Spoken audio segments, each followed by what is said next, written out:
اعوذ باللہ من الشیطان الرجیم، بسم اللہ الرحمن الرحیم۔ السلام علیکم پیارے بچوں، کیسے ہیں آپ سب لوگ؟ امید ہے کہ آپ سب لوگ خیر و عافیت سے ہوں گے۔ پیارے بچوں، آج ہم نے جماعت ششم اردو کا سبق نمبر 3 ہی پڑھنا ہے، مقدس شہزادیاں، جس کا ہم نے ہاف جو ہے کل اس کی پڑھائی کی تھی، ہاف پیجز کی، یعنی 2 صفحوں کی پڑھائی کی تھی، اور آج ہم اگلے صفحات کی پڑھائی کریں گے۔ 11 صفحہ نمبر 11 تا 13 کی آج ہم پڑھائی کریں گے۔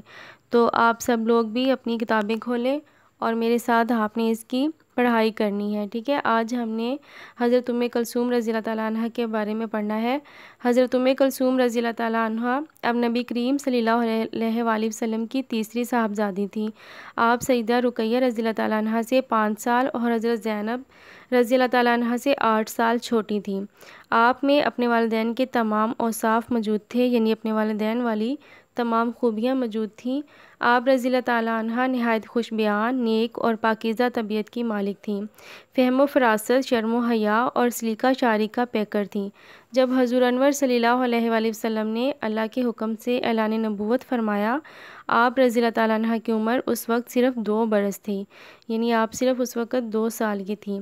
حضرت خدیجہ الکبریٰ رضی اللہ تعالیٰ عنہ کے وصال اور دونوں بڑی بہنوں کی شادی کے بعد آپ نے تمام گھر کے کاموں کی ذمہ داری سنبھال لی، اور ساتھ ہی ساتھ اپنی چھوٹی بہن حضرت فاطمہ رضی اللہ تعالیٰ عنہ کی بھی دیکھ بھال اور تربیت کا حق ادا کیا۔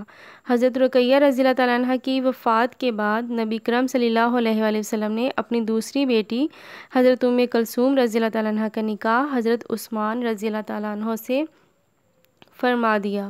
حضرت عثمان رضی اللہ تعالیٰ عنہ کے نکاح میں حضور اکرم صلی اللہ علیہ وآلہ وسلم کی یکے بعد دیگرے، یعنی ایک کے بعد دوسری 2 صاحبزادیاں آئیں، اسی لیے بارگاہ رسالت سے آپ کو ذوالنورین یعنی 2 نور والے کا خطاب ملا۔ حضرت انس بن مالک رضی اللہ تعالیٰ عنہ فرماتے ہیں، میں نے حضرت کلثوم پر ایک بیش قیمت چادر دیکھی جو ریشم کی دھاریوں سے بنی ہوئی تھی۔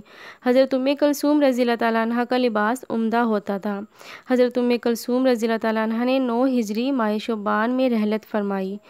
حضرت کلثوم رضی اللہ تعالیٰ عنہ پیارے نبی صلی اللہ علیہ وآلہ وسلم کی تیسری صاحبزادی تھیں جو آپ کی حیات مبارکہ میں اس دنیا سے رخصت ہو گئیں۔ وفات کے وقت آپ کی نماز جنازہ بھی حضور اکرم صلی اللہ علیہ وآلہ وسلم نے پڑھائی، اور آپ کو حضرت رقیہ رضی اللہ تعالیٰ عنہ کے پہلو میں جنت البقیع میں دفن کیا گیا۔ اس کے بعد چوتھے نمبر پر آتی ہیں حضرت فاطمہ الزہرا رضی اللہ تعالیٰ عنہ۔ حضرت فاطمہ زہرا رضی اللہ تعالیٰ عنہ نبی اکرم صلی اللہ علیہ وآلہ وسلم کی سب سے چھوٹی صاحبزادی تھی۔ آپ کو لقب زہرا اس لیے ملا، اس لیے ہے کہ آپ کا چہرہ بہت سفید تھا جس سے نور ٹپکتا تھا۔ شکل و صورت اور عادات و اطوار میں آپ اپنے والد محترم سے بے حد مشابہ تھیں، یعنی بہت زیادہ ملتی تھیں۔ تمام بہنوں میں سب سے زیادہ چہیتی تھیں۔ ابھی آپ کی عمر صرف 5 سال تھی کہ آپ کی والدہ دنیا سے رخصت ہو گئیں۔ بڑی بہنیں آپ کا بہت خیال رکھتی تھیں، اور حضور انور صلی اللہ علیہ وآلہ وسلم بھی ہر لمحہ آپ کی دلجوئی فرماتے تھے، یعنی آپ کا حوصلہ بڑھاتے رہتے تھے، آپ کو تسلی دیتے رہتے تھے۔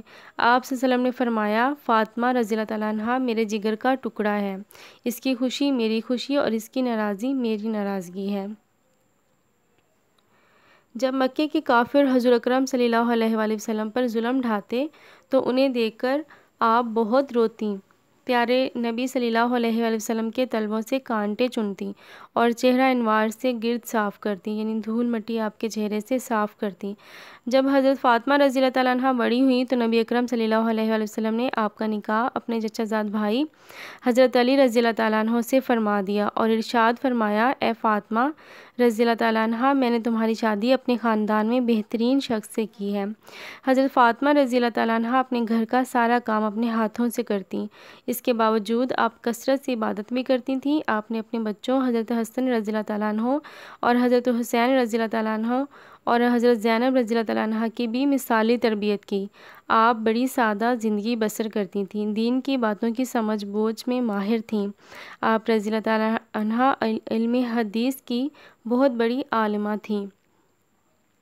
پیارے نبی صلی اللہ علیہ وآلہ وسلم نے دنیا سے اپنے وصال فرمانے اور جنت میں عورتوں کی سردار ہونے کی بشارت سب سے پہلے انہیں دی تھی۔ حضور اکرم صلی اللہ علیہ وآلہ وسلم کے وصال کے بعد آپ بے حد مغموم اور بیمار رہنے لگی تھی۔ مغموم کا مطلب ہوتا ہے بچوں غمگین، دکھی، پریشان ہونا، یعنی آپ نبی کریم صلی اللہ علیہ وسلم کی وفات کے بعد حضرت فاطمہ جو تھیں وہ بہت زیادہ غمگین، دکھی اور پریشان اور بیمار رہنے لگی تھی۔ آپ صلی اللہ علیہ وسلم کے وصال کے 6 ماہ بعد حضرت فاطمہ رضی اللہ تعالیٰ عنہ 29 برس کی عمر میں 11 ہجری کو اس دنیا سے رخصت ہو گئیں۔ حضرت علی رضی اللہ تعالیٰ عنہ نے نماز جنازہ پڑھائی۔ آپ رضی اللہ تعالیٰ عنہ کی وصیت کے مطابق رات کے وقت آپ کی تدفین کی گئی تاکہ جنازے کا بھی پردہ برقرار رہے، یعنی حضرت فاطمہ رضی اللہ تعالیٰ عنہ نے یہ وصیت فرمائی تھی کہ میرا جنازہ جو ہے وہ رات کی تاریکی میں، رات کے اندھیرے میں لے جایا جائے تاکہ ان کا جو پردہ ہے وہ برقرار رہے۔ جی بچوں، اس کے بعد اس کا اگلا پیج اوپن کریں، اس کی ایکسرسائز نکالیں جو آپ کی اس سبق کے MCQs دیے گئے ہیں بک پر، ہم اس کو سولو کریں گے، ٹھیک ہے۔ آپ اپنی بک پر اس کو حل کریں گے، لیڈ پینسل سے آپ اس کو ٹک کریں گے۔ سبق پڑھنے کے بعد آپ کو کافی حد تک اندازہ ہو جائے گا اور آپ اس کے آنسر جو ہوں گے وہ آپ کو خود بھی یاد ہوں گے، تو آپ میرے ساتھ اس کو ٹک کریں گے، ٹھیک ہے۔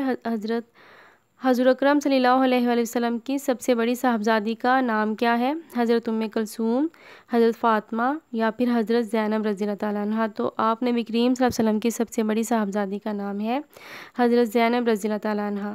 نبی کریم صلی اللہ علیہ وآلہ وسلم اپنی کن صاحبزادی کے جنازے میں شریک نہ ہو سکے؟ حضرت ام کلثوم کے، حضرت رقیہ رضی اللہ تعالیٰ عنہ کے یا پھر حضرت زینب رضی اللہ تعالیٰ عنہ کے۔ تو آپ نبی کریم صلی اللہ علیہ وسلم حضرت رقیہ رضی اللہ تعالیٰ عنہ کے جنازے میں شرکت نہیں کر سکے تھے۔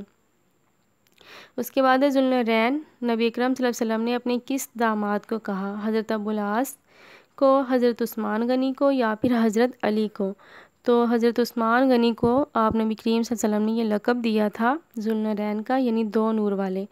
حضرت زینب رضی اللہ تعالیٰ عنہ کو کس دشمن اسلام نے پتھر کھینچ کر مارا جس سے آپ شدید زخمی ہو گئی؟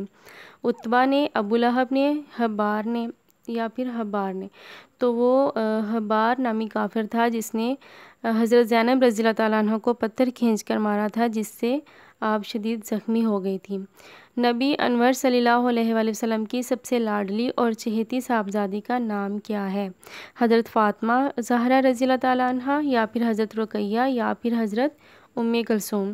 تو آپ نبی کریم صلی اللہ علیہ وسلم کی سب سے لاڈلی اور چہیتی بیٹی جو تھیں وہ حضرت فاطمہ رضی اللہ تعالیٰ عنہ تھیں۔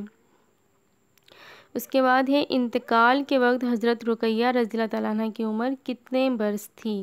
29 برس، 22 برس یا پھر 30 برس؟ انتقال کے وقت حضرت رقیہ رضی اللہ تعالیٰ عنہ کی عمر 30 برس تھی، ٹھیک ہے۔ دا کریکٹ آنسر از 30 برس۔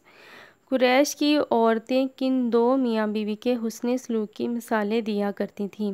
حضرت زینب اور حضرت ابو العاص رضی اللہ تعالیٰ عنہ کی، یا حضرت رقیہ اور حضرت عثمان رضی اللہ تعالیٰ عنہ کی، یا پھر حضرت فاطمہ اور حضرت علی رضی اللہ تعالیٰ عنہ کی؟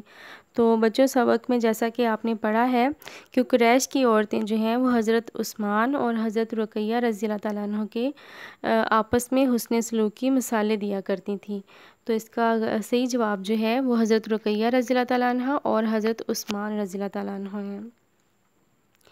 اس کے بعد ہے نبی اکرم صلی اللہ علیہ وآلہ وسلم نے یہ بات اپنی کس صاحبزادی کے بارے میں فرمائی؟ میری بیٹیوں میں میری یہ پیاری بیٹی میری محبت میں کافروں کے ہاتھوں سب سے زیادہ ستائی گئی۔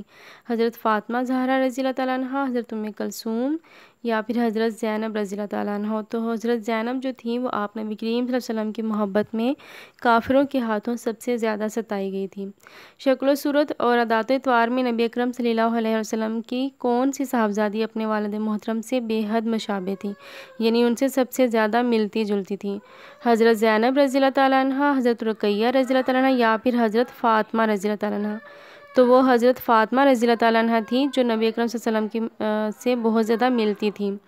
نبی اکرم صلی اللہ علیہ وسلم کی 4 صاحبزادیوں کی والدہ کا کیا نام ہے؟ خدیجہ الکبریٰ رضی اللہ تعالیٰ عنہ یا پھر حضرت عائشہ رضی اللہ تعالیٰ عنہ یا پھر حضرت سودا رضی اللہ تعالیٰ عنہ؟ تو نبی اکرم صلی اللہ علیہ وسلم کی 4 صاحبزادیوں کی والدہ کا نام جو ہے وہ حضرت خدیجہ الکبریٰ رضی اللہ تعالیٰ عنہ ہے۔ جی پیارے بچوں، ہم نے اس کی ریڈنگ بھی کر لی، پڑھائی بھی آپ نے اس کی کر لی، آپ نے اس کی ایکسرسائز بھی سولو کر لی ہے، اور اس کے آپ نے جو الفاظ مانی تھے اور الفاظ محاورات ہیں جو تھے کل آپ کو گھر کے کام میں دیے گئے تھے، وہ بھی آپ نے نوٹ بک پر لکھے اور یاد بھی کیے۔ تو آپ نے سبق نیکی کبھی رائے گا نہیں جاتی، یہ بھی آپ نے پڑھا مکمل، اور آپ نے اس کی ایکسرسائز بھی یاد کی ہے، اس کے کوشچن آنسر اور اس کے الفاظ مانی۔ تو اب بچوں کل جو ہے آپ اس کا جائزہ تیار کریں گے۔ یہ دونوں اسباق جو ہیں، نیکی کبھی رائے گا نہیں جاتی اور مقدس شہزادیہ کا، کل آپ کا ٹیسٹ ہوگا، ٹھیک ہے۔ آپ کا کچھ گھر کا کام ہے، آج آپ کو لکھنے کے لیے کچھ بھی نہیں دیا جا رہا، آج آپ نے صرف اور صرف جو ہے یہ دونوں اسباق جو ہیں ان کا مکمل جائزہ تیار کرنا ہے، ٹھیک ہے۔ بہت اچھے سے آپ نے ان کی جو ہے الفاظ مانی ہیں، الفاظ جملے ہیں یا اس کے کوشچن آنسر ہیں جو آپ کو کروائے گئے ہیں، وہ آپ نے بہت اچھے سے یاد کرنے ہیں، اور کل آپ نے بہت اچھا ٹیسٹ دینا ہے، ٹھیک ہے۔ آپ کو جو بھی ٹیسٹ آپ سے لیا جائے گا وہ آپ کو بہت اچھی طرح آتے ہیں اور آپ کے 10 مارکس آئیں، ٹھیک ہے۔ تو بچوں آپ نے یہ دونوں اسباق ہیں ان کا بہت اچھی طرح جائزہ تیار کرنا ہے۔ اپنا بہت سارا خیال رکھیے گا۔ اللہ حافظ۔ Thanks for watching.